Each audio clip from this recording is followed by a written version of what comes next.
Hello there and welcome to the Sleepy Universe story. I'm glad you found your way here. The world outside is often busy and loud, but here is a gentle place where things slow down, a space where curious minds can drift towards sleep or simply explore ideas while resting. Tonight, we're not just talking about neurons and brain scans. We're stepping inside the mind itself into the strange, luminous space where thoughts form, memories stir, and the feeling of being you comes alive. We'll explore 100 fascinating facts about consciousness, from the brain's hidden mechanisms to remarkable cases that challenge everything we think we know. Some of what you'll hear may sound familiar. Some may be so unexpected they stay with you long after you wake. And just before we begin, if these calm, curious explorations help you unwind or give you a gentle way to end your day, consider liking and subscribing or sharing your thoughts below. It helps others find their way here too. One sleepy soul at a time. Now, if you're ready, let's begin. Scientists still cannot agree on a single definition of consciousness. Ask 10 experts what consciousness is, and you might hear 10 different answers. Some define it simply as awareness of one's surroundings and internal thoughts. Others see it as a layered process involving not just perception, but self-reflection, memory, and the ability to imagine the future. Philosophers, neuroscientists, and psychologists often approach the topic from entirely different angles, using different language to describe what may or may not be the same thing. Even deciding whether animals, machines, or newborn infants are conscious can spark intense debate. The lack of consensus makes studying consciousness uniquely challenging. It's hard to measure something that can't be agreed upon in the first place. Despite advances in brain imaging and computing power, no single theory has united the field. For now, consciousness remains one of the most intriguing puzzles in science, and perhaps the most personal one we can explore. Your brain generates enough electrical activity to power a small light bulb. The human brain operates on electricity, not in the same way as a household device, but through electrochemical signals carried by billions of neurons. Each neuron narrates tiny voltage changes as ions move in and out of the cell, creating the brain's signature electrical patterns. In total, this activity produces about 20 W of power, enough to light a small bulb. What's remarkable is how much the brain accomplishes with so little energy. That modest electrical output is responsible for coordinating every thought, movement, sensation, and emotion. Even in your sleeping, the brain never truly powers down, maintaining essential body functions and processing memories. Modern computers often require far more power to handle tasks far simpler than what your brain does in a fraction of a second. It's a testament to both the efficiency and the mystery of the biological machinery running your conscious life. Consciousness can return in the middle of surgery if anesthesia fails. For most people, general anesthesia feels like falling asleep instantly and waking up with no memory of what happened in between. But in rare cases, anesthesia awareness can occur when a patient regains consciousness during surgery. The experience can range from vague awareness of voices and pressure to feeling pain while being unable to move or speak due to muscle relaxants. Researchers estimate this happens in 1 to 2 cases per 1,000 surgeries involving general anesthesia. Factors like underdosing, patient metabolism, or unusually high resistance to anesthetic drugs can increase the risk. Modern monitoring techniques have reduced the likelihood, but no method is perfect. The phenomenon is unsettling not only for patients, but also for anesthesiologists because it highlights how much we still don't fully understand about the exact mechanisms of consciousness and how to reliably switch it off and on. The brain can stay aware for seconds after the heart stops.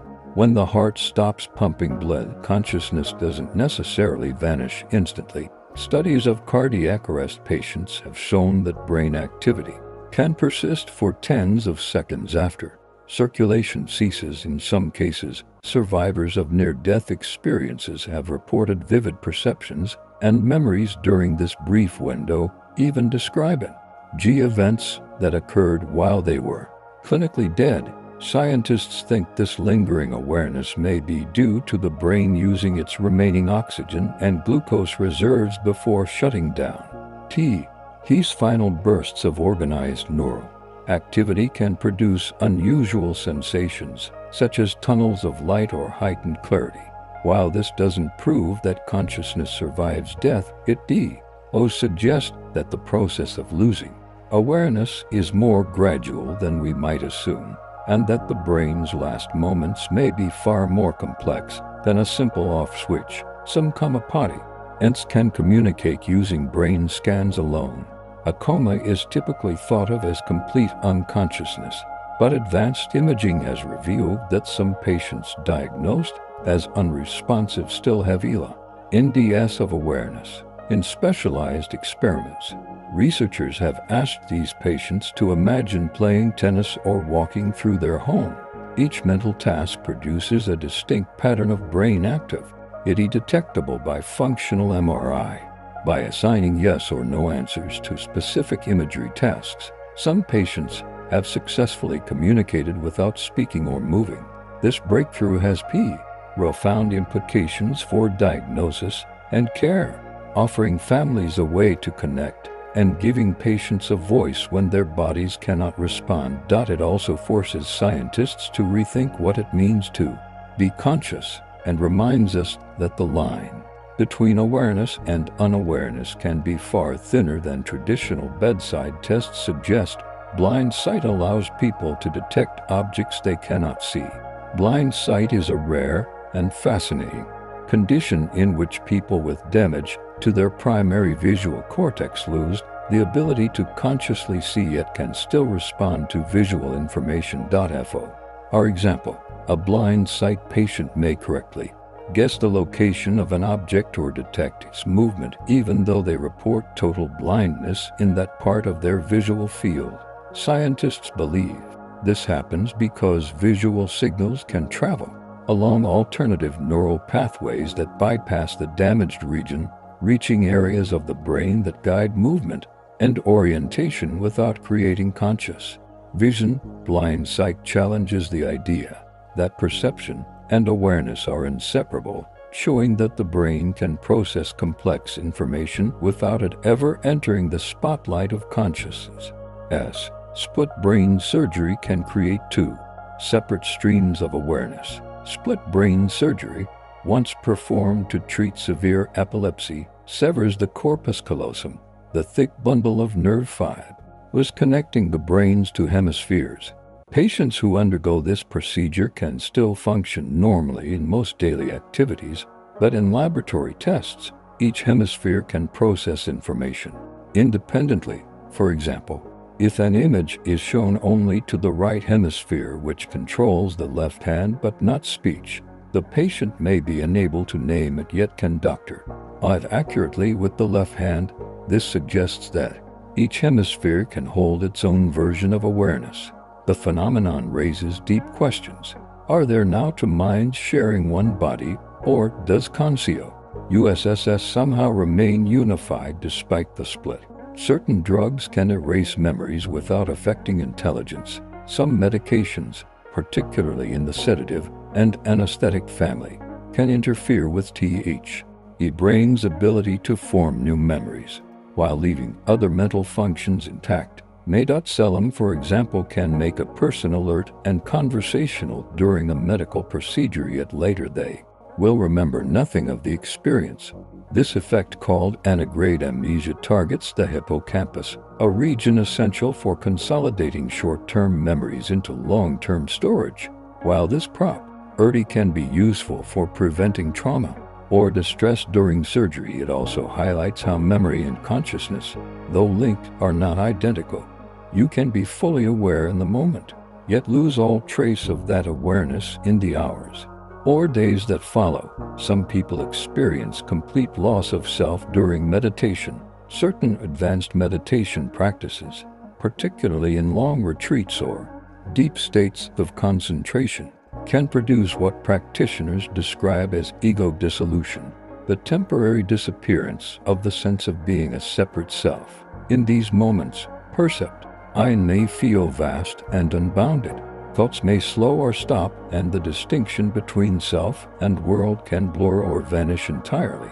Brain scans of experienced meditators show altered activity in regions linked to self-referential processing, such as the default mode network. While often described as peaceful or liberating, the experience can be disorienting for those unprepared for it. Studying these states offers a rare window into how flexible and fluid our sense of identity can be.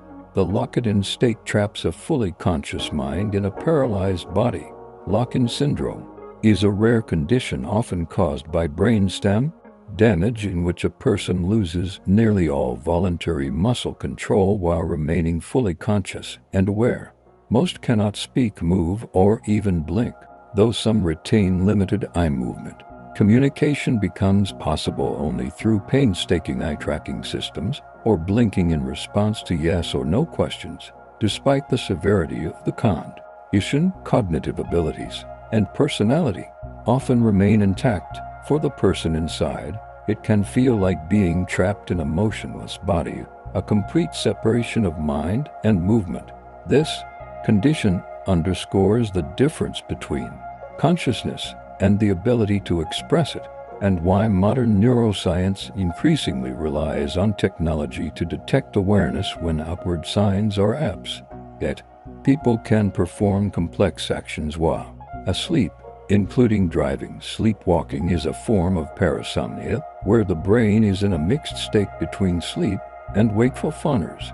Most episodes involve simple behaviors like walking around the house, but in rare cases, people have been known to cook meals, leave their homes, and even drive cars while still technically asleep.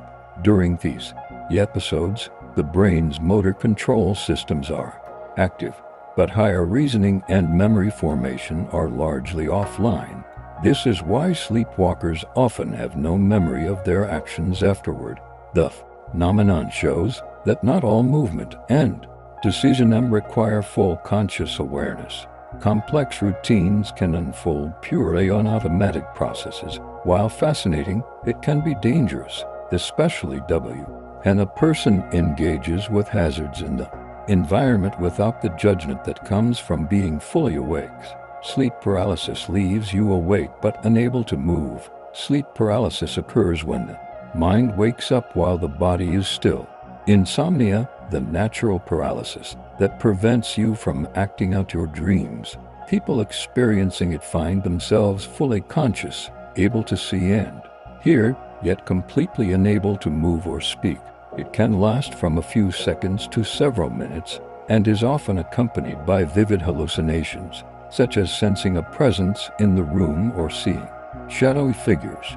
These sensations are thought to be dream imagery bleeding into wakefulness, amplified by the brain's fear response. Sleep paralysis is not dangerous in itself, but its intensity can be deeply unsettling. Understanding it as a temporary mismatch between brain and body states can help reduce fear. Though in the moment, the sense of vulnerability can feel overwhelming, time perception can slow dramatically in life-threatening events. Many people who have faced accidents, falls, or other life-threatening situations describe the experience as happening in slow motion.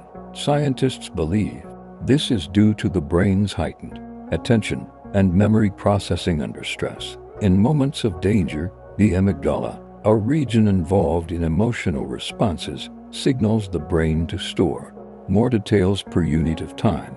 Later, when recalling the event, these extra details make it seem as though more time passed than actually did. While deception slows, reaction speed doesn't necessarily increase. It's more about the brain stretching out the moment in memory. This time, distortion can be life-saving, helping you focus on critical details, but it also demonstrates how malleable our sense of time is under different states of consciousness. Psychedelics can temporarily dissolve the sense of self, Substances like LSD, psilocybin, and DMT can induce a state known as ego dissolution, where the normal boundaries between self and environment blur or disappear. Users often report feeling a deep sense of unity with everything around them, as if the concept of I has been replaced by a broader awareness. Brain imaging studies suggest that psychedelics reduce activity in the default mode network, a set of brain regions linked to self-referential thinking. If this network dialed down, the mind may become less anchored to the personal narrative that usually defines consciousness. While the experience can be euphoric or enlightening, it can also be disorienting, and its long-term effects are still being studied. This temporary reshaping of awareness offers researchers valuable insights into how the brain constructs our sense of identity. Some brains can rewire themselves to recover from massive injury. Neuroplasticity is the brain's ability to reorganize itself by forming new neural connections after a stroke, traumatic brain injury, or surgical removal of brain tissue. Surviving areas can sometimes take over functions once handled by damaged regions. This rewiring can occur through therapy, practice, and even spontaneous adaptation. For example, if one part of the motor cortex is injured, neighboring neurons can gradually learn to control the affected muscles. In cases of language loss, our areas of the brain can develop new pathways for speech. The extent of recovery depends on factors like age, health, and rehabilitation, but neuroplasticity demonstrates that the brain is far more adaptable than once thought. This capacity for self-repair is a crucial part of understanding how consciousness can persist and adapt despite physical damage. Brain damage can completely change personality overnight. Some brain injuries don't just affect memory or motor skills. They can alter personality so profoundly that friends and family feel they're dealing with a different person. One of the most famous cases is Phineas Gage, a 19th century railroad worker who survived an iron rod passing through his skull. He retained his intelligence and basic abilities, but those who knew him said he became impulsive, irritable, and unreliable. Damage to the frontal lobes, especially the prefrontal cortex, can disrupt decision and emotional regulation and social behavior. These changes highlight our personality. Something we often think of as fixed and deeply is also rooted in brain structures and chemistry. It's a sobering reminder that identity and consciousness are closely tied to the health and integrity of our neural systems. Phantom limb sensations trick the mind into feeling missing body parts. After an amputation, many people continue to feel sensations, sometimes even pain, in the missing limb.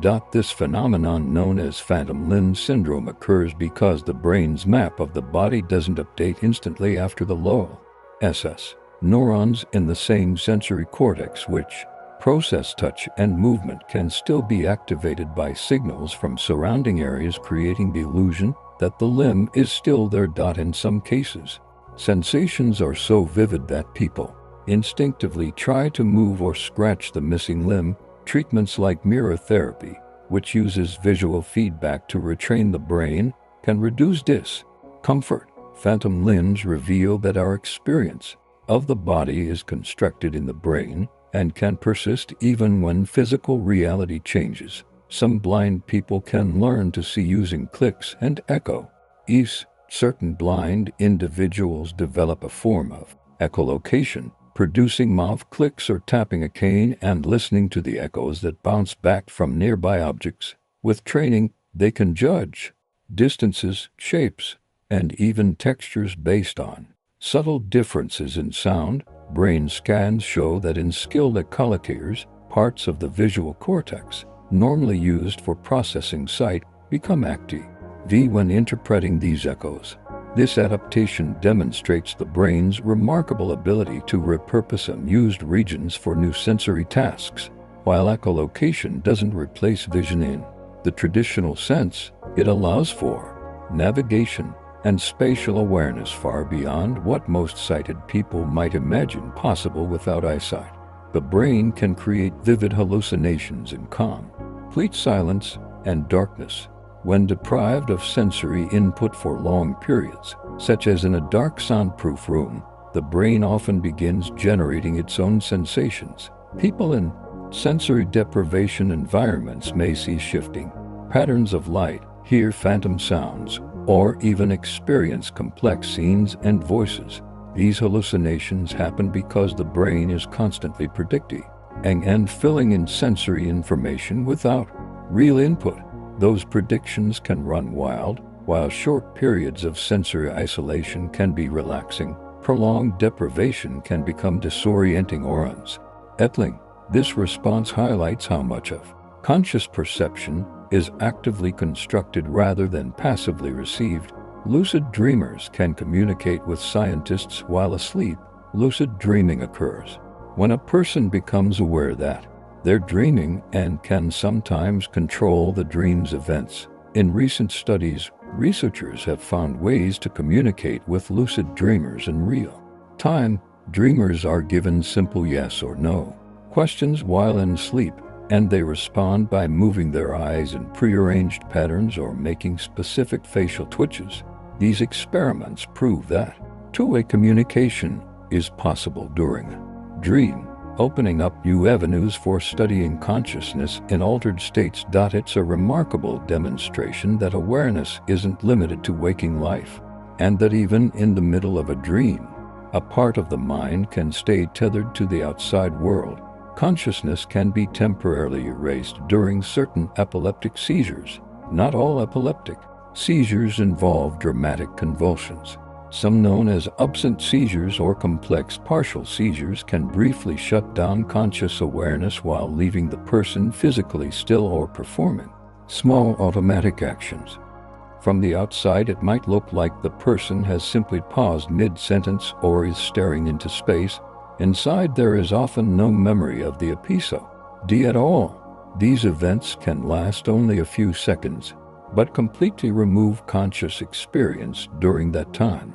Brain recordings show sudden synchronized electrical activity sweeping through certain neural networks, disrupting normal patterns required for awareness. While the person quickly returns, they may have no idea that time has passed. Such seizures demonstrate that consciousness can be switched off and on in a matter of moments without stopping other brain functions like breathing, posture, or even basic movement.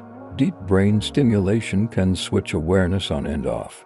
Deep brain stimulation (DBS) involves implanting electrodes into specific brain regions to deliver precise electrical pulses. Originally developed to treat movement disorders like Parkinson's disease, DBS has also shown striking effects on consciousness in certain patients. In rare cases, stimulation of the thalamus, a major relay hub for sensory signals, has restored awareness in people previously in minimally conscious states. Conversely, stimulating some areas can momentarily disrupt awareness, almost like flipping a switch. These findings suggest that consciousness depends on a delicate balance of activity across interconnected brain networks, and that manipulating these networks electrically can profoundly alter mental states. While DBS is not a cure for disorders of consciousness, it offers valuable insight into the circuitry that supports our sense of being awake and aware. Narcolepsy can cause people to collapse directly into sleep. Narcolepsy is a neurological disorder that disrupts the brain's regulation of sleep and wakefulness.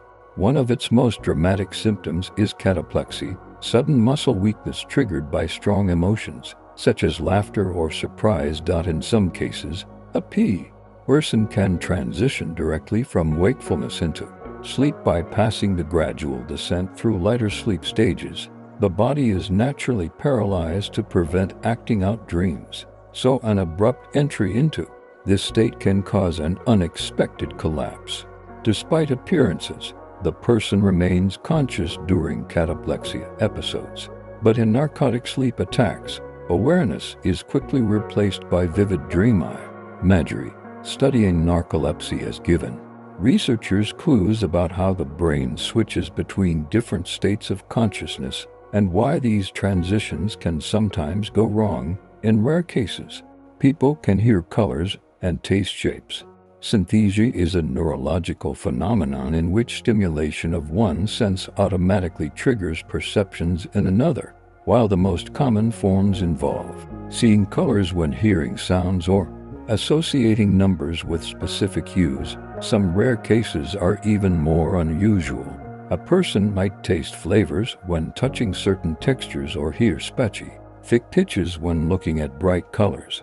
Brain imaging studies show that in skinthers, sensory regions are more strongly interconnected, allowing signals to cross between areas that are normally separate for those who experience it.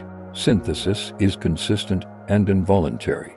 The same sound always produces the same color, the same shape, the same taste. While it can make the world feel richer and more layered, it also raises questions about how much of perception is universal and how much is constructed uniquely in each mind. Some people's memories let them relive any day of their lives in detail. A handful of individuals have what's called highly superior autobiographical memory, the ability to recall the events of almost any day in their lives with astonishing clarity. Ask them about a random date from decades ago, and they can describe the weather, what they wore, and what they were doing, often with more detail than a diary could hold. Brain scans suggest subtle differences in regions involved in memory storage and retrieval, though the exact cause of some is still unknown. While this ability might sound like a gift, many with each SM say it can be overwhelming, as unwanted memories are just as vivid as pleasant ones. The condition offers scientists a living example of how memory and consciousness intertwine and what happens when brain's recall systems operate at their most extreme. Hypnosis can block pain without medication. Hypnosis is a state of focused attention and increased suggestibility that can be guided by a trained practitioner. In medical settings, it has been used to help patients undergo dental work, minor surgery, or childbirth without conventional anesthesia. Under hypnosis, a person can be given suggestions to reinterpret pain sensations, reduce anxiety, or feel numbness in specific areas of the body. Brain imaging shows that hypnosis can alter activity in pain processing regions, reducing the emotional and sensory components of discomfort. While not everyone responds equally well, for those who do, hypnosis demonstrates that perception is not fixed. The mind can reshape it so when experience of pain through expectation, focus, and belief. Placebos can trigger real physical healing in the brain and body. The placebo effect occurs when a person's symptoms improve after receiving a treatment with no active ingredient simply because they believe it will help. Far from being just in the mind, placebo responses involve measurable changes in brain chemistry. For example, believing you've taken a painkiller can prompt the brain to release natural opioids, reducing discomfort. The placebo have been shown to affect conditions ranging from depression to Parkinson's disease by tapping into the brain's own healing systems. While this effect is not a substitute for proven medical treatments, it reveals how powerful expectations and belief can be in shaping conscious experience and physical health. Studying it could help researchers develop therapies that harness these mechanisms more directly. Biofeedback training lets people control heart rate and temperature. Biofeedback uses sensors to provide real-time data about functions we normally can't control consciously, such as heart rate, skin temperature, or muscle tension. By watching this feedback and adjusting breathing, focus, or muscle relaxation, people can learn to influence these processes directly. With practice, biofeedback can be used to reduce stress, manage chronic pain, and even improve athletic performance. Some advanced practitioners can warm their hands by several degrees or slow their heart rate to levels typical of deep meditation. This ability shows that the line between conscious and unconscious body control is more flexible than most people realize, and that awareness, once paired with the right tools, can reach into areas of physiology that courts usually operate. Without our input, prolonged isolation can cause the mind to lose its sense of time.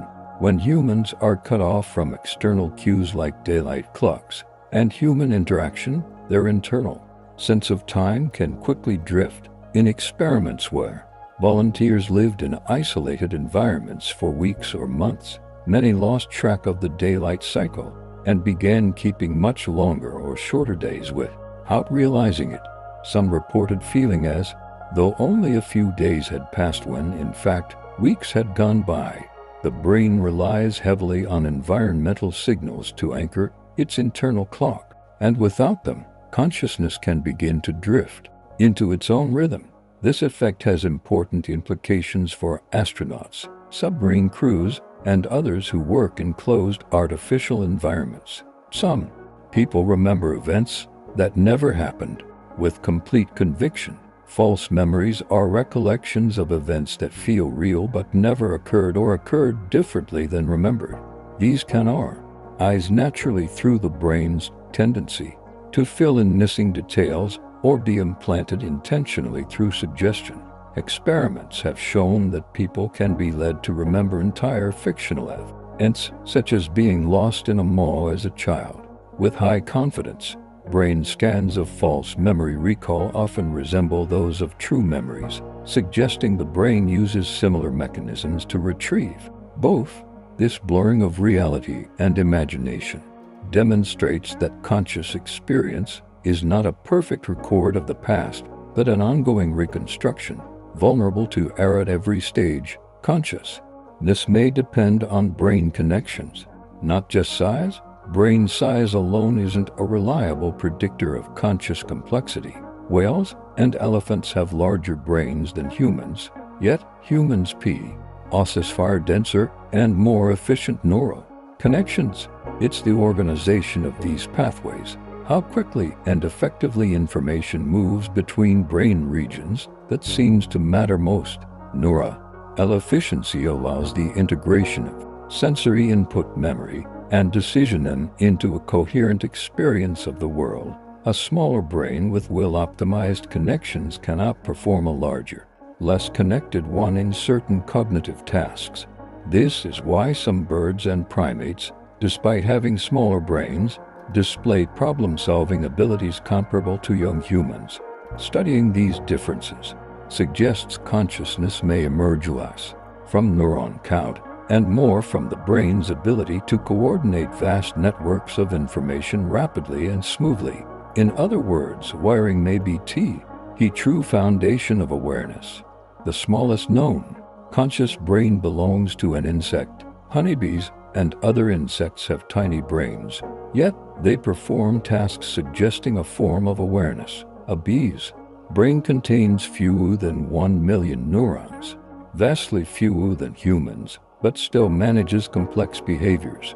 Bees can navigate long distances, recognize individual faces, and communicate through intricate wibble dances to share food locations. They've even been shown to understand abstract concepts like same and different, which requires flexible thinking. While scientists debate whether this coexistence consciousness, the abilities go far beyond simple reflexes. These miniature brains highlight that mental sophistication doesn't always require massive neural hardware. Studying insects provides clues about how small systems can still integrate information, make decisions, and adapt to changing circumstances, abilities we often associate with far larger, more complex brains. Octopuses have neurons distributed throughout their arms. Unlike humans, octopuses don't keep most of their nervous system in their head. Roughly 2/3 of their neurons are located in their arms, giving each limb the ability to sense, taste, and coordinate movement independently. An octopus arm can react to stimuli and manipulate objects even when detached from the body, a startling level of autonomy.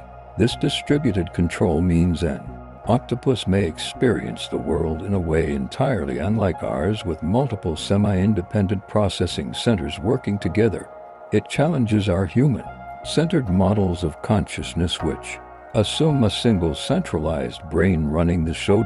By studying octopuses, scientists gain insight into how intelligence and awareness might develop in organisms with completely different neural architectures, perhaps hinting at how alien life could think. Some birds show problem-solving skills comparable to young children.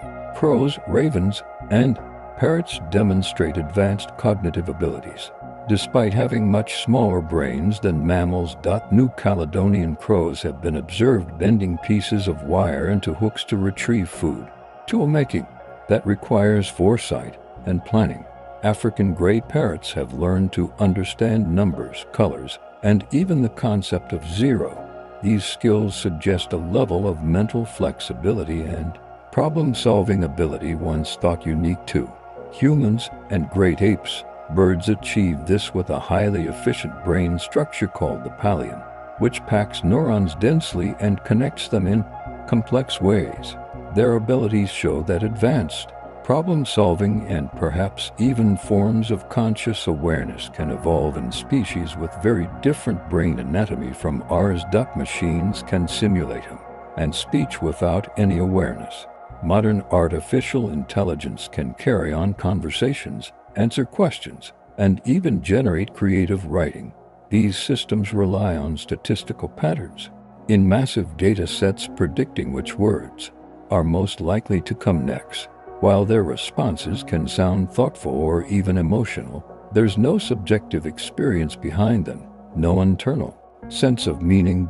This distinction between simulating understanding and actually having it is central to debates about machine consciousness. A machine can mimic human-like output perfectly, but without awareness, it's simply processing symbols without knowing what they represent. This highlights how behavior alone can't always reveal whether consciousness is present. The Chinese room argument and questions whether computers can truly think. Philosopher John C's Chinese room thought experiment imagines a person who doesn't understand Chinese locked in a room with instructions for manipulating Chinese characters from outside. The responses seem fluent, but inside there's no comprehension, only rule following. Cell's point is that computers could be operating in the same way, processing inputs and outputs without any real understanding. This challenges is the idea that producing correct answers is enough to prove awareness. The argument remains influential in philosophy of men, raising the question, does a system need subjective experience to be considered intelligent, or is behavior alone enough? The hard problem of consciousness remains unsolved. After decades of debate, philosopher David Charles coined the term hard problem to describe the challenge of explaining why physical brain processes produce subjective experiences. Science can map which areas of the brain activate when we see colors or feel emotions, but it can't explain why those processes feel like something from the inside. This gap between objective measurement and subjective experience has resisted decades of research. Some think the solution will come from better neuroscience.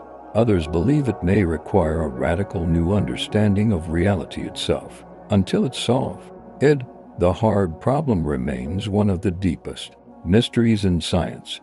Theories like panpsychism suggest awareness exists in all matters, and psychism proposes that consciousness is a fundamental property of the universe, present in some form in all matter, from humans and animals to rocks and particles. Proponents argue this avoids the hard problem by assuming awareness doesn't need to emerge suddenly from complexity.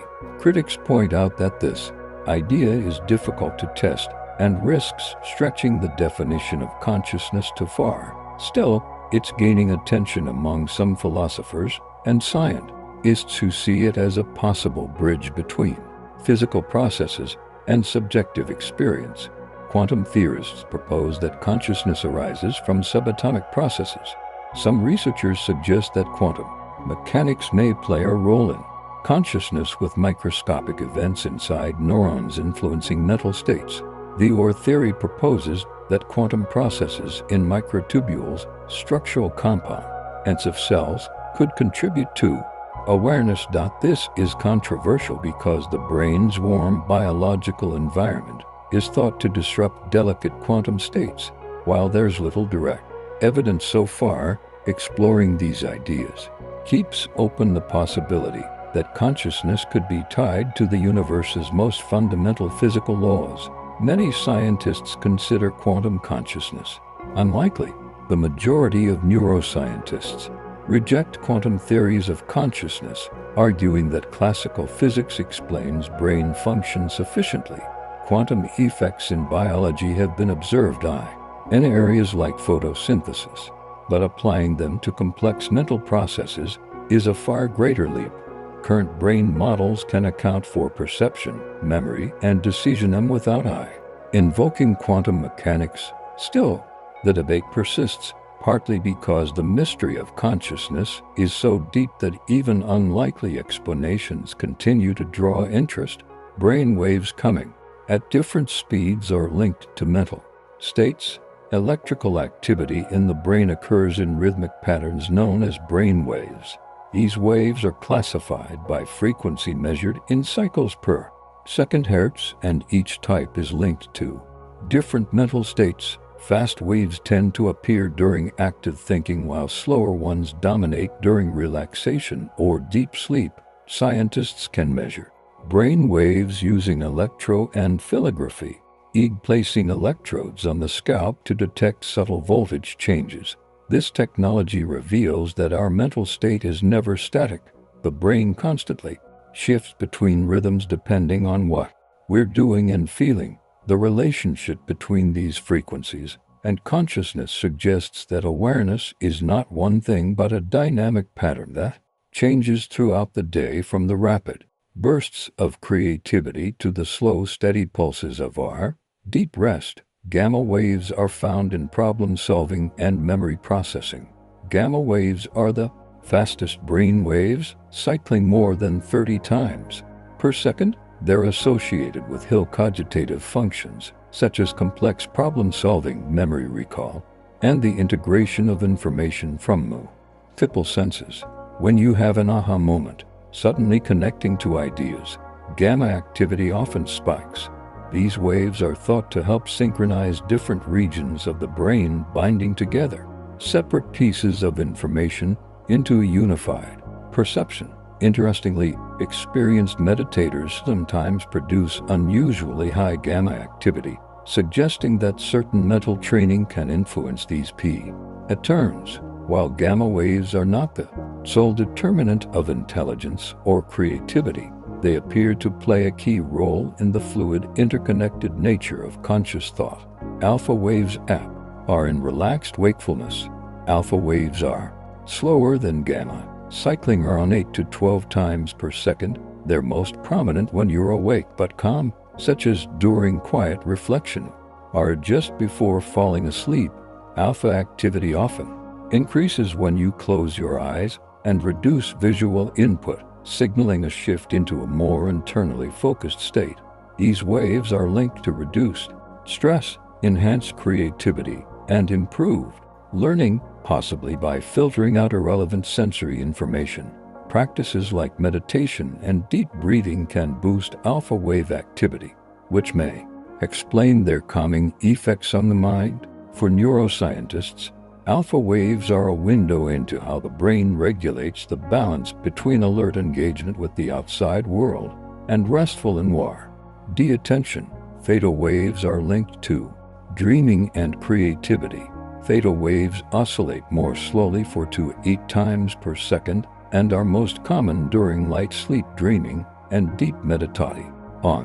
They're often associated with vivid imagery, daydreaming, and spontaneous creative ideas. In these states, the brain seems to wander freely, making unexpected connections between memories and concepts. Some people deliberately enter theatrical states through meditation or hypnosis to encourage creative problem solving.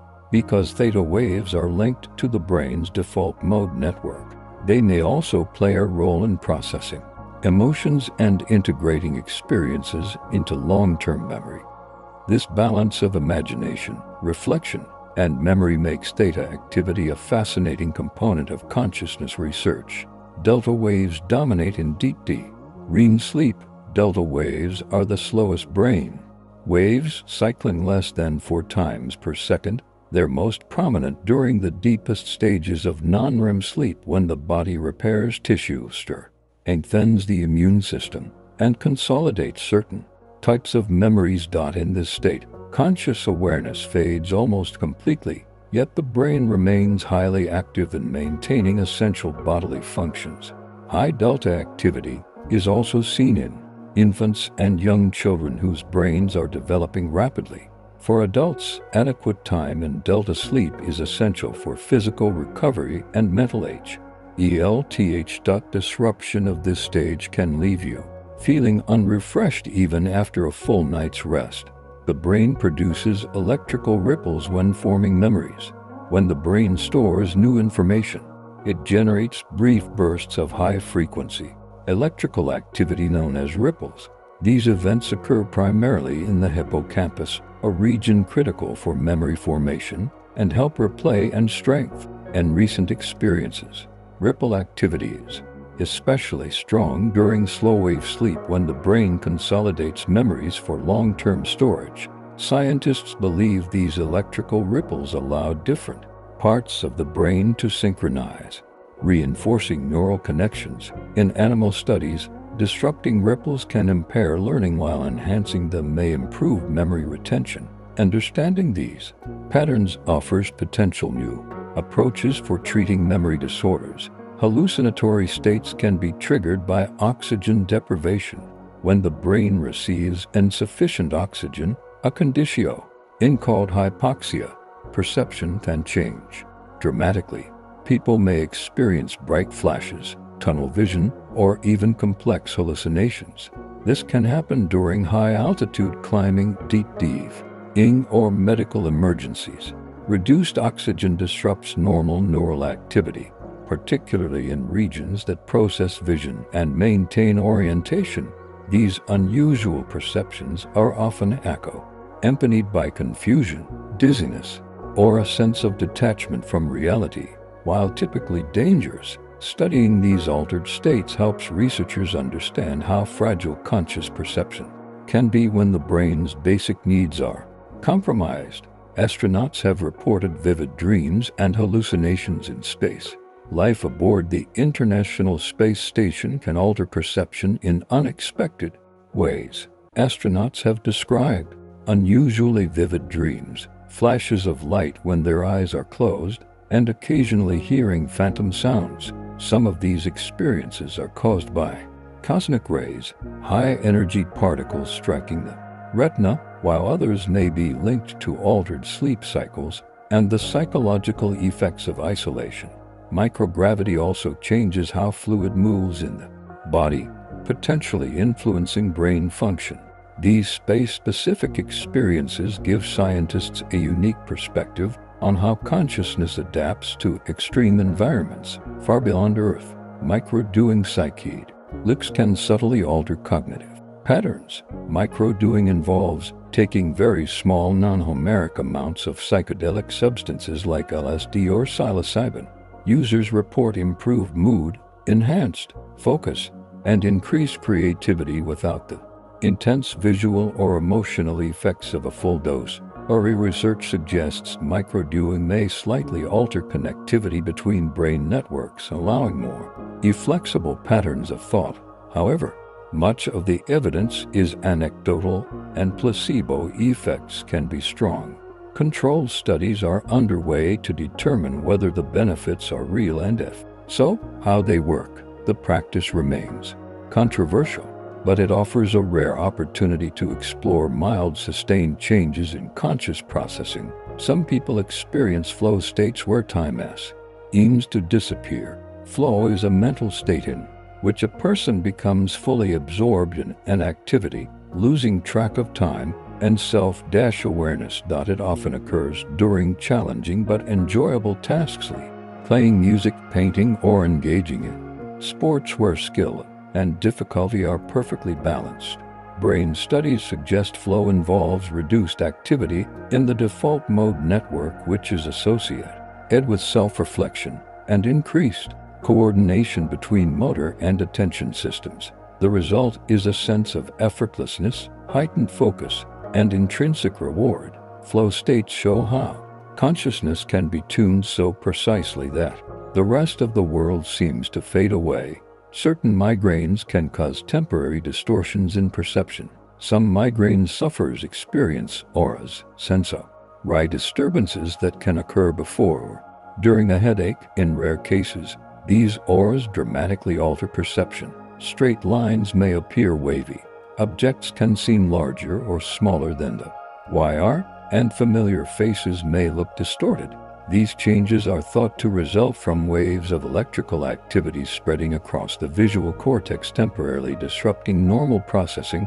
The effect can be unsettling, but it usually fades within an hour. While migraines are primarily known for their pain, these perceptual shifts reveal how easily the brain's interpretation of reality can be altered. Studying them helps scientists understand the fragile balance of neural activity that produces stable, continuous consciousness, and what happens when that balance is disrupted even briefly.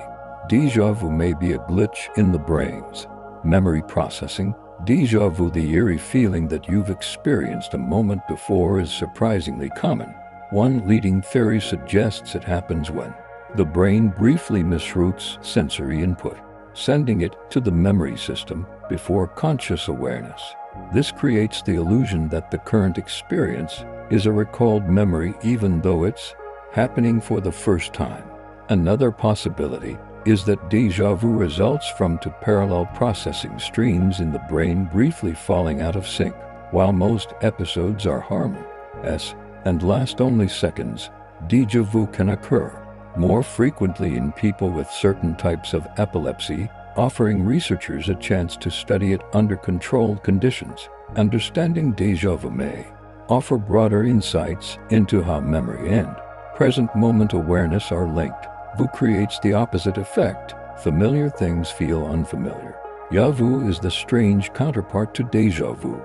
Instead of a new moment feeling oddly familiar, something well-known suddenly seems strange or unfamiliar.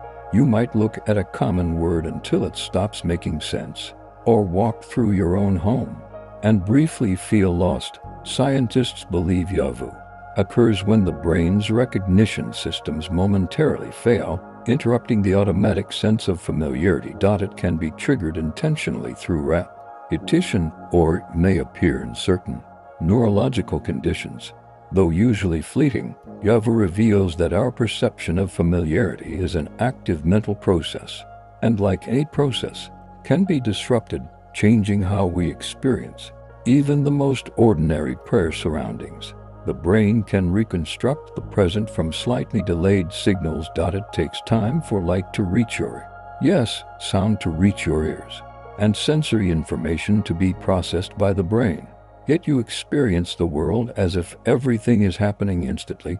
To achieve this, the brain constantly integrates slightly delayed signals from different senses into a single unified now. If the delays become too large through technology, injury, or experimental manipulation, the illusion breaks and events no longer feel synchronized.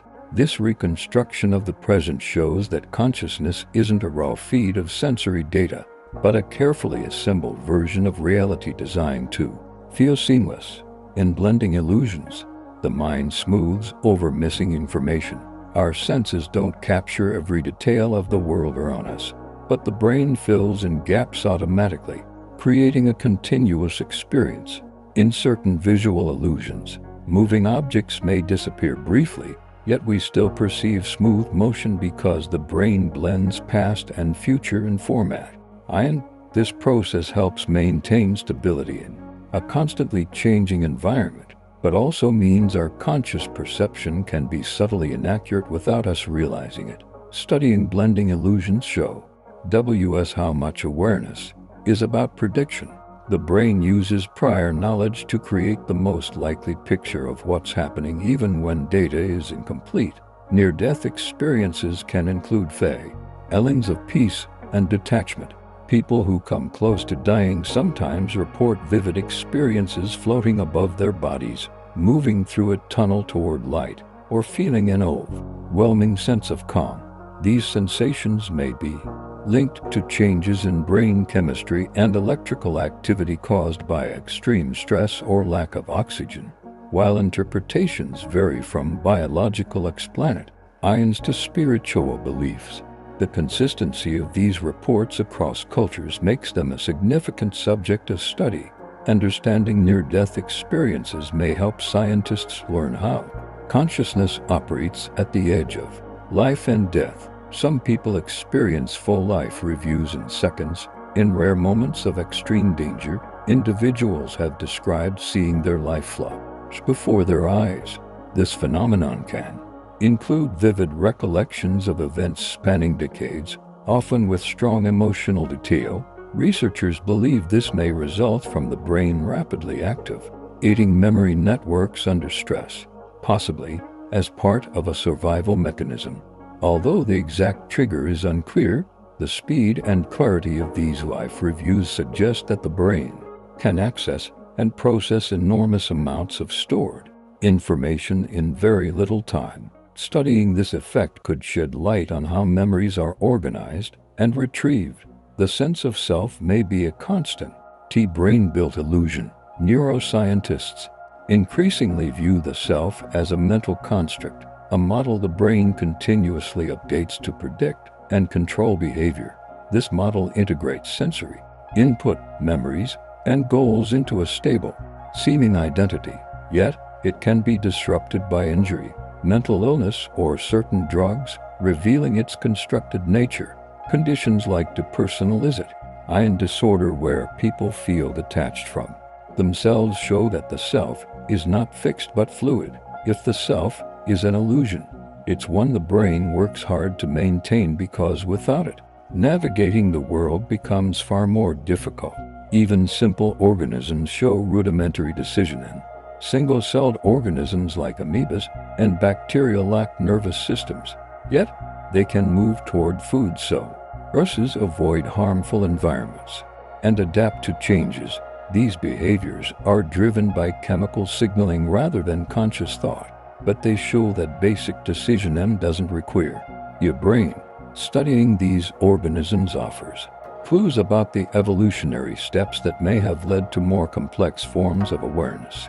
They demonstrate that purposeful behavior is a spectrum, and consciousness may be just one point along it. Slime moles can navigate mazes without a nervous system. Slime moles are single-celled organisms that can grow into sprawling networks. In experiments, they have been placed in mazes with food at 2 exits. Over time, the slime mole retracts from dead ends and builds the shortest possible path between the food sources, effectively solving the maze. This ability arises from chemical feedback and growth patterns, not neurons. Yet, it resembles problem-solving. Such behavior challenges our definitions of intelligence and decision, showing that even life without a brain can adapt in surprisingly efficient ways. Your brain keeps functioning during light sleep stages. Light sleep, which occurs during stages 1 and 2 of the sleep cycle, is not a complete shutdown of consciousness. The brain continues to process external sounds, body sensations, and even fragments of conversation. This is why you might wake easily during light sleep. If someone says your name, readings show a mix of slower brain waves with occasional bursts of faster activity called sleep spindles. These spindles are thought to help block out irrelevant sensory input while still keeping you responsive to important signals, such as a baby crying or an alarm sounding. Light sleep plays a crucial role in transitioning between wakefulness and deeper stages of rest, and it may also be a time when the brain rehearses certain memories, preparing them for consolidation later in the day. Night sleep deprivation can cause hallucinations after just a few days. Staying awake for prolonged periods doesn't just cause fatigue, It can profoundly alter perception. After about 72 hours without sleep, many people begin experiencing visual distortions, shadowy figures in peripheral vision, or even complex hallucinations. These occur because the brain struggles to maintain stable processing without the restorative effects of sleep, particularly in areas that regulate attention and sensory integration. In extreme cases, sleep deprivation can trigger paranoia or symptoms resembling acute psychosis. The hallucinations typically vanish once normal sleep resumes, but the experience shows how essential rest is for maintaining coherent, reliable consciousness. Long-term sleep loss can resemble psychosis. Chronic sleep deprivation over weeks or months can cause severe cognitive and emotional changes. People may experience confusion, memory lapses, heightened anxiety, and a distorted sense of reality. The brain's prefrontal cortex, vital for decision and impulse control, is especially vulnerable to prolonged lack of rest. Over time, sleep loss can produce symptoms similar to psychotic disorders, including delusions and auditory hallucinations. These effects underscore the link between sleep and mental health and why adequate rest is essential for sustaining normal consciousness. In many cases, restoring health, high sleep patterns can reverse these symptoms, but extended deprivation can have lasting impacts on brain function. Chronic insomnia can disrupt emotional regulation. Insomnia isn't just about feeling tired, it can fundamentally change how the brain processes emotions. Studies show that people with chronic insomnia have heightened activity in the amygdala, the brain's fear and threat detection center, and reduced communication with the prefrontal cortex, which normally helps regulate emotional responses. This imbalance can make daily stresses feel overwhelming and reduce resilience to the experiences. Over time, poor sleep can contribute to mood disorders like anxiety and depression. Treating insomnia often leads to measurable improvements in emotional stability, suggesting that healthy sleep is one of the brain's most important tools for keeping feelings in balance. The brain actively cleans itself during deep sleep.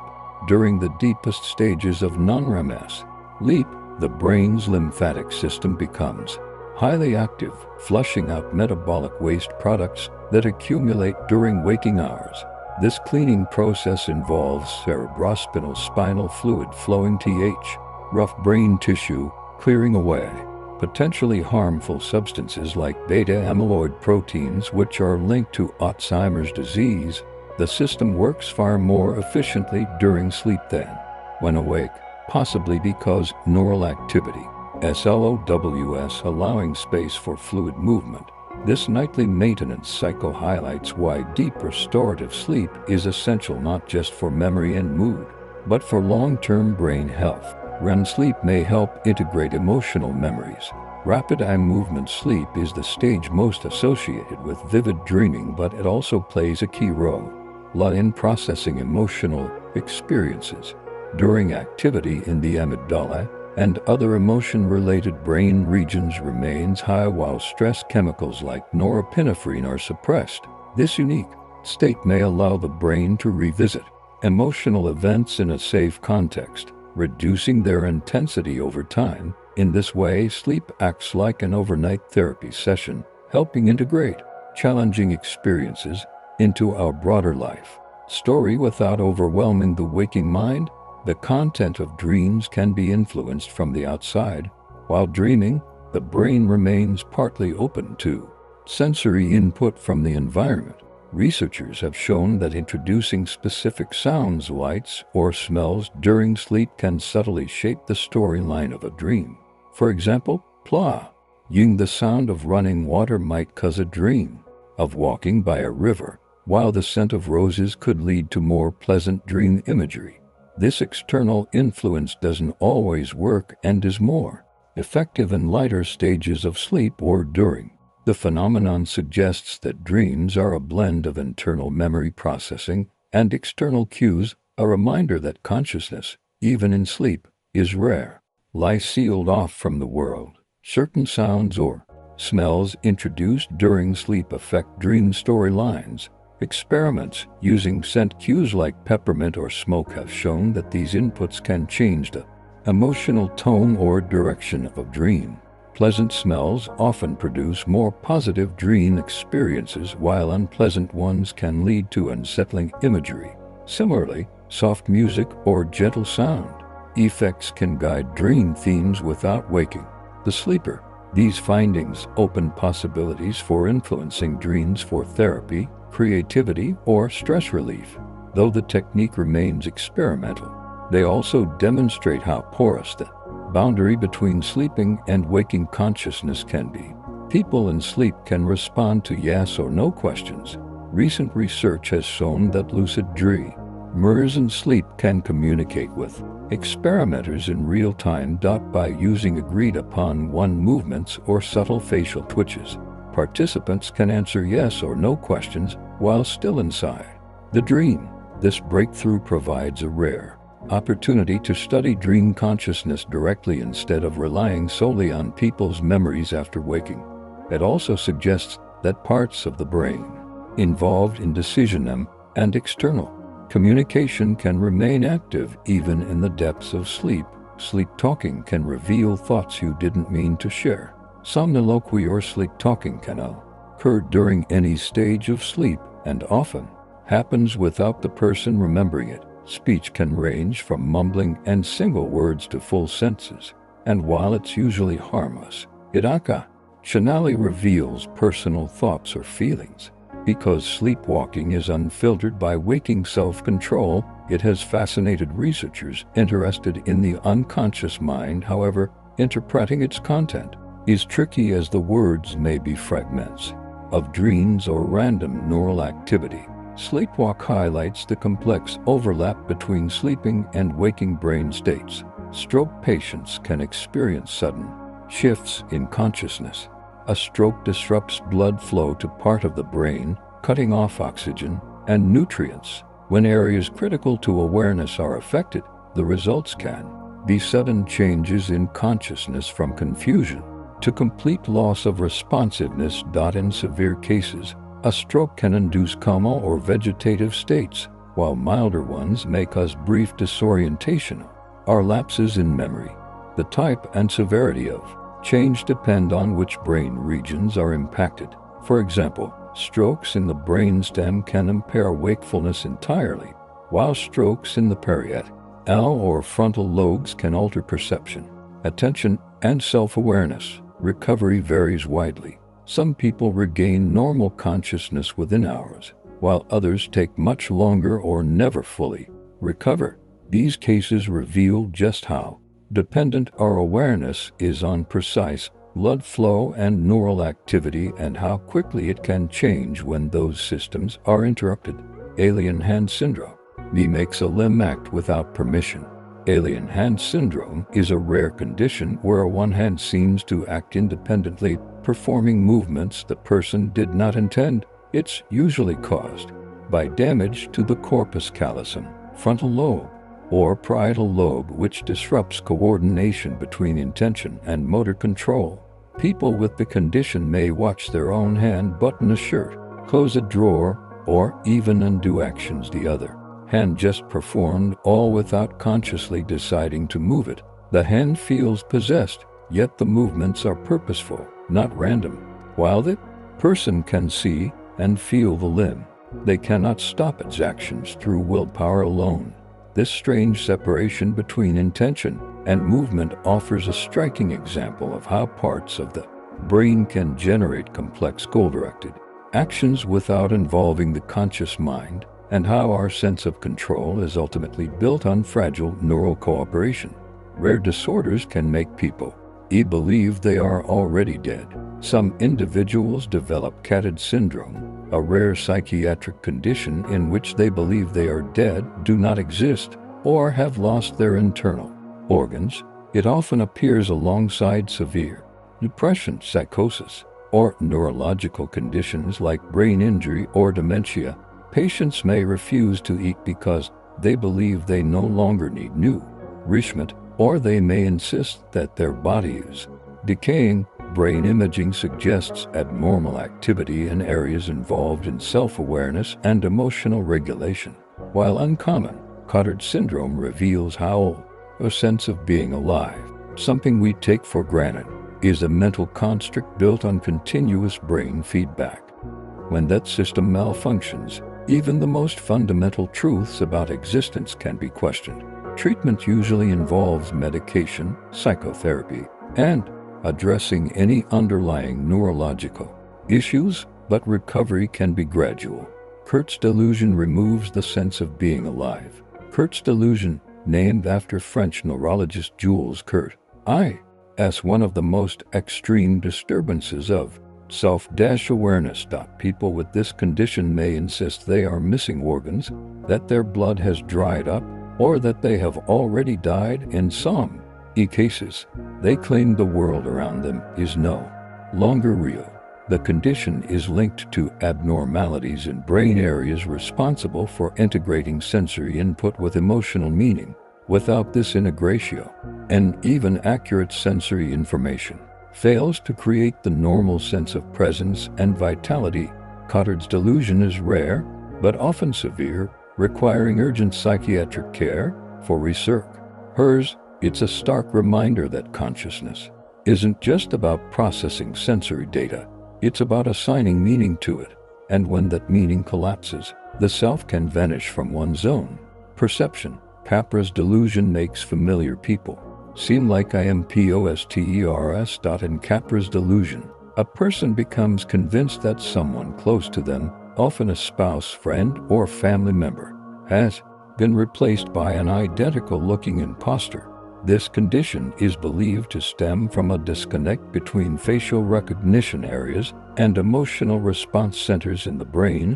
While the patient can consciously identify the person's face, the usual emotional signal of familiarity is missing, leading them to conclude the person must be a double. Capra's delusion can occur after brain injury, stroke, or in some psychiatric disorders like schizophrenia. It illustrates how much our recognition of people depends not only on visual accuracy but also on emotional memory, and how consciousness weaves these elements together to create the experience of knowing someone. The brain can delete certain faces from conscious recognition. Some brain injuries cause prosopagnosia or face blindness, condition in which people lose the ability to recognize familiar faces, even their own. The damage typically affects the fusiform gyrus, a brain region specialized for processing facial features. People with prosopagnosia can still see faces clearly and describe them in detail, but they cannot connect those visual impressions to an identity. They may rely on voice, clothing, or distinctive mannerisms instead. Interestingly, some patients show unconscious recognition. Their heart rate may change when they see a familiar face, suggesting that part of the brain still knows what it is, even if conscious awareness does not. This gap between perception and awareness shows how specialized and vulnerable certain aspects of consciousness can be. Damage to the fusiform gyrus can raise facial recognition ability. The fusiform gyrus, located in the temporal lobe, plays a central role in recognizing faces. Damage to this area, whether from stroke, head injury, or degenerative disease, can cause prosopagnosia. In severe cases, people cannot recognize close friends, family members, or even themselves in a mirror.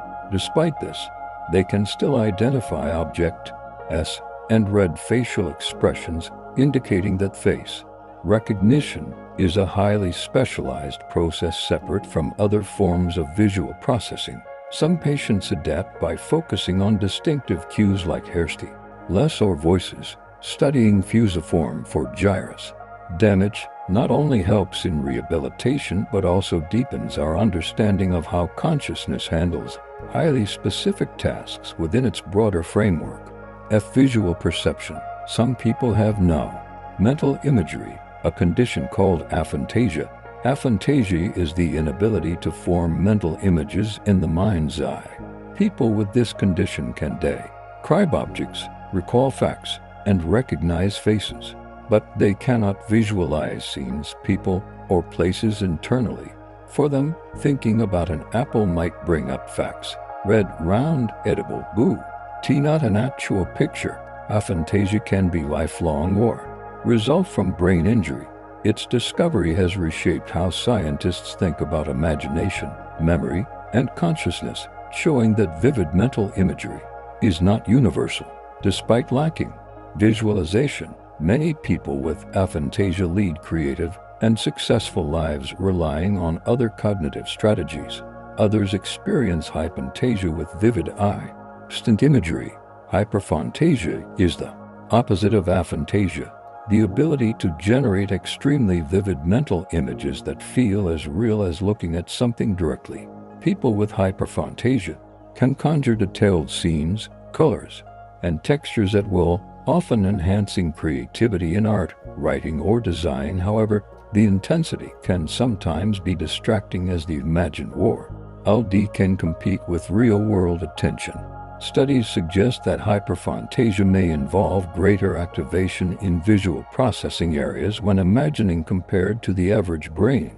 This variation in mental imagery ability shows that even something as private as visualization exists on a wide spectrum within human consciousness. Short-term memory can hold about 7 items at once. Short-term memory, also called primary or immediate memory, allows you to briefly store small amounts of information, like a phone number you've just heard, for several seconds. Psychologist George Mehr's famous 1950s research suggested that the average capacity is about 7 items plus or minus 2. This magic number can vary depending on the type of information and the individual. Chunking, grouping items into larger, meaningful units, can extend this limit. For example, remembering 1492 as the year 1492 feels easier than recalling 4 separate digits. Short-term memory is vital for our everyday tasks, from following a conversation to mental arithmetic. Without it, you couldn't bridge the gap between the past second and the next, making continuous thought nearly impossible. Working memory lets you manipulate information in real time. Working memory is like a mental workbench. It's not just about holding information, but actively using it. When you calculate a tip, follow multi-step directions, or compare options before making a choice, you are using working memory. It involves coordination between the prefrontal cortex, which manages attention and decision, and parietal regions, which handles spatial and numerical information. Working memory capacity varies between people and can be trained to some degree, though it's closely tied to overall cognitive performance. Disruption of working memory from fatigue, stress, or brain injury can make complex thinking and planning much harder. Long-term memories are stored in distributed brain networks. Unlike a computer that saves data in one location, the brain stores long-term memories across multiple regions. Visual aspects of a memory may be kept in the visual cortex, sounds in the auditory cortex, and emotions in the amygdala, all linked by the hippocampus, which helps organize and retrieve them. This distributed system makes memories more resilient. Damage to one area may say certain details, but leave others intact. However, it also means that recalling a memory is a reconstructive process, reassembling pieces from different locations. Each retrieval can subtly alter the memory, blending old information with new experiences. Emotional events are remembered more strongly than neutral ones. When something emotionally significant happens, whether joyful or traumatic, the amygdala sends signals to strengthen memory storage in the hippocampus. This biological priority makes evolutionary sense. Remembering emotionally charged events helps us repeat positive experiences and avoid dangers. Emotional memories often feel vivid and detailed, but they can also be distorted, with certain aspects exaggerated or others forgotten. Even decades later, such memories can trigger intense feelings, as if they just occurred This link between emotion and memory shows how consciousness doesn't store experiences evenly. It prioritizes what matters most for survival and identity. False memories can be planted through suggestion. Memory is not a perfect recording. It's a reconstruction that can be influenced by outside information. Experiments have shown that people can be led to remember events that never happened simply through repeated suggestion or exposure to misleading details. These false memories can feel just as real and emotionally charged as genuine ones. In legal contexts, this has major implications for eyewitness testimony. The fact that our conscious recollections can be rewritten so easily reveals how malleable and fallible the mind's record of the past really is. Group recall can distort the original memory. When people remember events together, the discussion can subtly alter individual memories. This phenomenon known as memory conformity occurs because hearing others' versions can overwrite or blend with our own. Over time, a shared but inaccurate memory can emerge, especially if it feels socially reinforced. Group recall can make details more vivid but less accurate, creating confidence in false information. Such effects highlight that memory is a social as well as personal process, and our awareness of the past is often shaped by collective as much as individual recollection. Brain implants may one day restore lost memories. Researchers are developing neural prosthetics that can mimic the brain's memory encoding patterns by recording the electrical activity in the hippocampus when memories are formed and then replaying those patterns. Scientists have been able to boost recall in animal studies and early human trials. The goal is to help people with brain injuries, dementia, or other memory disorders regain lost function. While the technology is still experimental, it points toward a future where consciousness could be supported or repaired through direct brain-machine interaction, blurring the line between biological and artificial memory systems. Digital devices already extend the boundaries of human memory. Smartphones, computers, and the internet function as external memory storage, allowing us to offload vast amounts of information we no longer need to hold in our minds. Psychologists call this Google effective. Knowing where to find information can reduce the effort to remember it directly. While this frees mental space for other tasks, it may also change how our brains prioritize and store information. Some researchers argue that we're becoming more reliant on collective device-based memory, with consciousness adapting to a new distributed form of recall that spans both mind and machine. Language may shape the structure of conscious thought. Different languages categorize and describe the world in unique ways, influencing how speakers perceive time, space, and relationships. For example, some languages use absolute directions north-south instead of relative ones left-right, which can enhance navigational awareness. Others have multiple words for colors that English groups together, potentially sharpening color discrimination.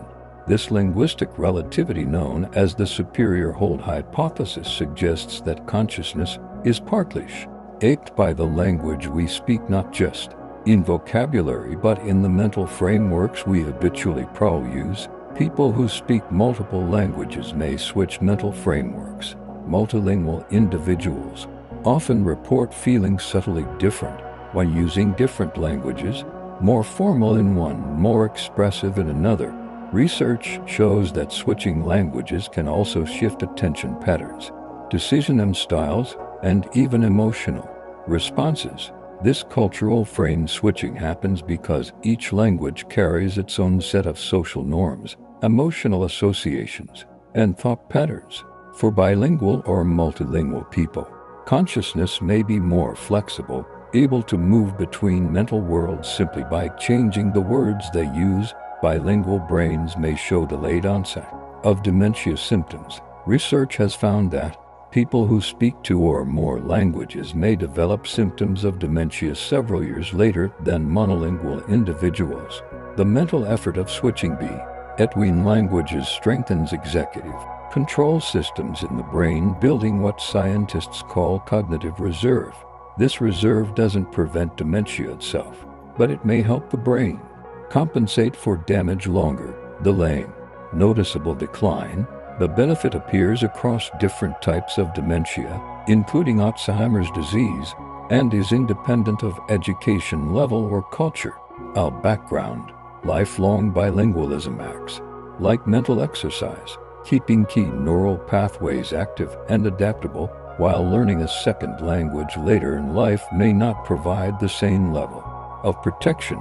It still engages the brain in ways that can promote long-term cognitive health and resilience. Inner speech activates similar brain regions as speaking out loud. When you talk to yourself silently in your head, your brain engages many of the same areas used in actual speech, including Broca's area, which plans speech production, and the auditory cortex, which co-processes ND. This inner speech can help with problem solving, memory recall, and self-regulation, acting like a private coach or narrator. For some, inner speech is frequent and vivid. For others, it's rare or minimal. Studying inner speech helps researchers explore how consciousness manages internal dialogue and why this mental rehearsal can be as neurologically real as speaking aloud, just without the sound.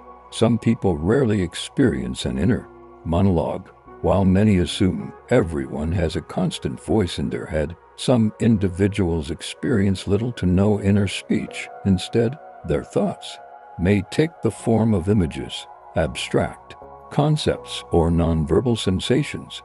This difference doesn't appear to affect intelligence, but it does suggest that the way we experience consciousness varies widely. People without a strong inner monologue often rely on visual or sensory cues when planning or remembering, and may find verbal thinking more effortful. The diversity of these mental styles challenges the idea that there's a single universal way to experience thought. Others have constant internal dialogue. At the other extreme, some people have a near constant stream of verbal thought, narrating their actions, analyzing events, or rehearsing conversations. This internal chatter can be useful for organization and decision, but it can also become overwhelming, contributing to anxiety or rumination. Brain imaging studies show that this constant dialogue engages language networks even at rest, particularly in the so-called default mode network.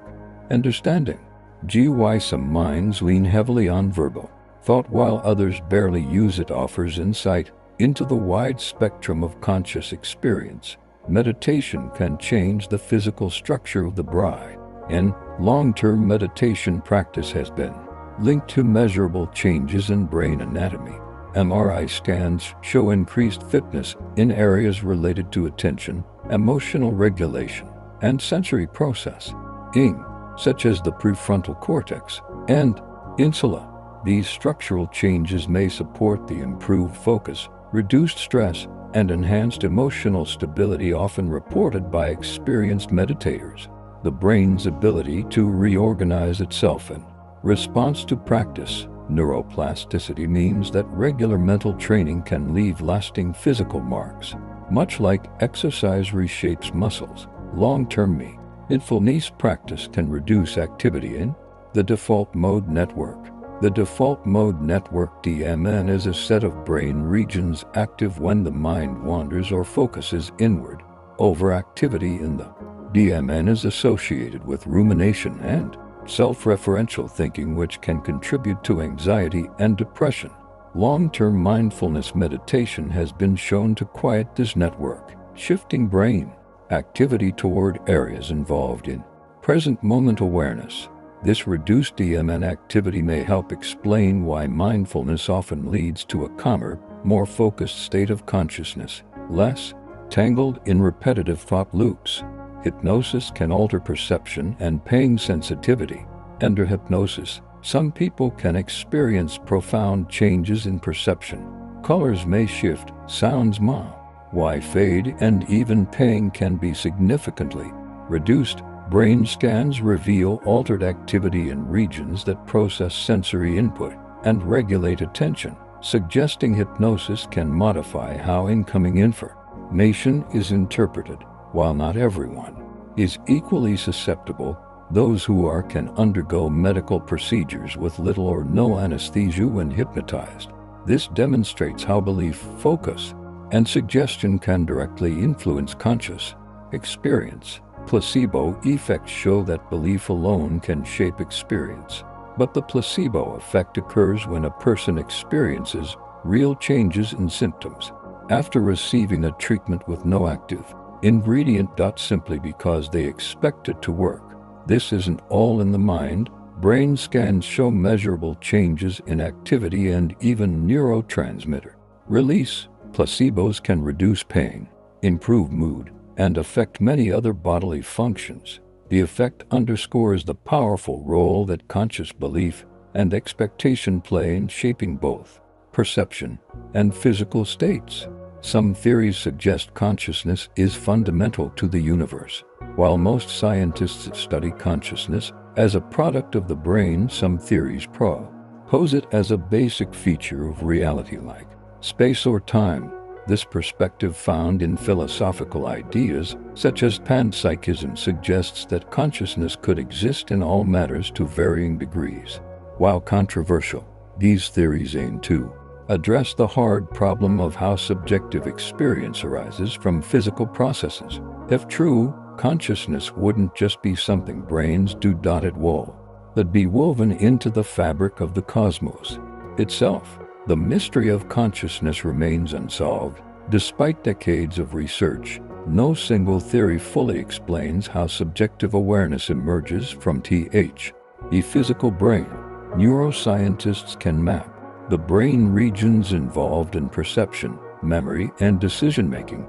Yet, the leap from neural activity to the rich inner world we experience remains elusive. Consciousness research spans neuroscience, philosophy, physics, and artificial intelligence, each offering clues, but no final answer. For now, consciousness remains one of science's most profound mysteries, the study of the very thing doing the studying. And so, our quiet journey through the hidden landscapes of awareness comes to a close. We have wandered from the fragile moment of thought sparks in the brain to the vast and puzzling questions about whether consciousness might be a fundamental part of the universe itself. We've explored the edges where memory fades, where the sense of self can dissolve, and where awareness can blink away only to return in unexpected forms. Even now, as you lie here, the mind is still at work, breathing, sensing, weaving together these last impressions before then go. Your awareness may already be softening, the details blurring at the edges like fading dreams. Perhaps when you wake, you'll remember act or two, or perhaps they will have drifted away, leaving only a gentle feeling that you've been somewhere vast and full of wonder. The mysteries remain, but for now there is nothing you need to solve, nothing you need to hold on to. Let your thoughts slow like leaves settling on still water. The day is done. If your eyes are still open, the next video is waiting for you. If they are closed, stay there and let sleep take you the rest of the way.